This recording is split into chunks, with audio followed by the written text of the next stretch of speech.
welcome back. I want to go ahead and talk to you guys about another series that I've read a while back, but I just reread them again. This is called the Hidden series, written by M. Lathan.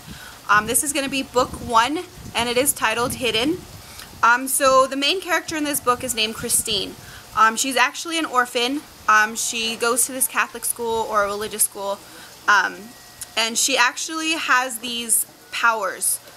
She believes that she's a witch, but she believes that if she uses these powers that she's damned. So she tries everything in her power, I guess, not her magical powers, but everything in her physical power not to use them.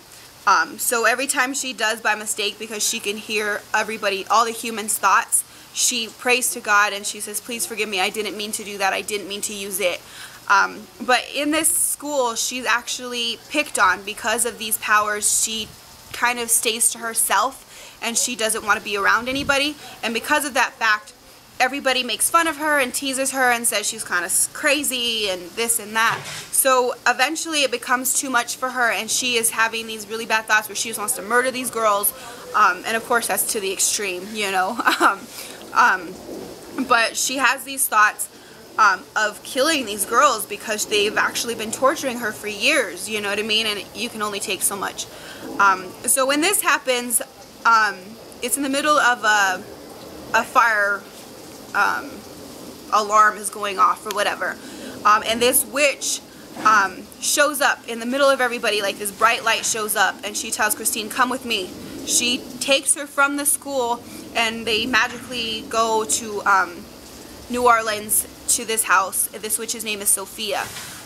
She tries to talk to Christine and she tells her, you are not soulless, you do have a soul. Just because you have these magical powers does not make you any less good than people who don't have these powers. You know what I mean? You just have to use them for good and not evil.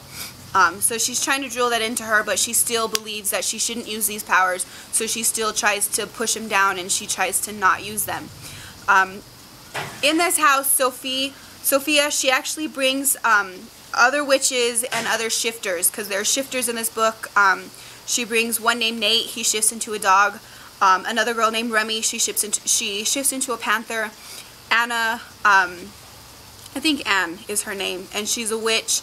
And then it is her grandson, Sophia's grandson, is there as well. So they all end up living in this house together, and Sophia does it to try and bring Christine out of her shell. So that's basically the gist of it. She actually learns to live with these people. She grows a relationship with them. They become friends. She becomes romantically involved with Nate. And that's the whole story. She's afraid that people are looking for her because she disappeared from the school. There's this lady named Lydia Shaw. She's the leader, and they think that she's against everything magical. And they think that she is after Christine because she showed powers. They say that she was abducted from the school by a witch, and she's afraid that she's hunting her. So she won't leave the compound, she won't leave the house, and people are protecting her. There's a secret at the very end of this book. She finds out that she's not actually an orphan, that her mom is alive and well. So that's a little secret that they come through. What else?